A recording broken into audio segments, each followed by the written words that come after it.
आणि यानंतर बातमी नाशिकमधून, कारण खड्ड्यांमुळे आणखी एक बळी गेला नाशिकमध्ये।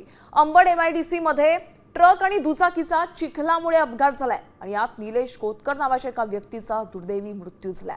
गेल्या काही दिवसात खड्ड्यांमुळे झालेला हा चौथा मृत्यू आहे आणि त्यामुळे नाशिककरांमध्ये आता तीव्र संताप उसळलाय।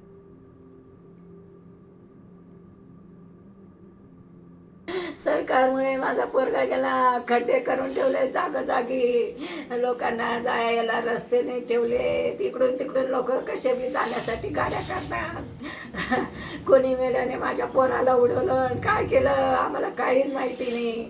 हे खड्डे खूप जीवघेणे ठरलेले, खूप म्हणजे खूपच सगळं आयुष्यच बरबाद झालंय। आमचं, माझं झालं, माझ्या मुलीचं झालं, त्यांच्या आईवडिलांचं झालं, त्यांचं आता म्हातारपणी त्यांनी कोणाकडे पाहायचं?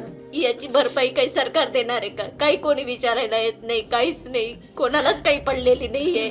जाणारा चालला जातो पण काही नाही, कोणीच लक्ष देत नाही त्या गोष्टीकडे।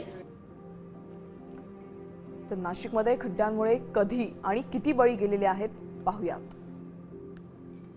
24 मार्च 2026 ला प्रभाकर निकम अंबड लिंक रोडवर त्यांचा अपघात झाला, ज्यामध्ये त्यांचा बळी झाला।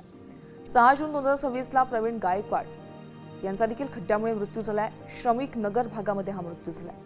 25 जुलै 2026 ला दीपाली बेळे मेरी पंचवटी या भागात त्यांचा खड्ड्यांमुळे मृत्यू झाला। तर 28 जुलैला निलेश कोतकर एक्सलो पॉइंट या ठिकाणी त्यांचा मृत्यू झाला। 24 मार्चला प्रभाकर निकम यांचा मृत्यू झाला।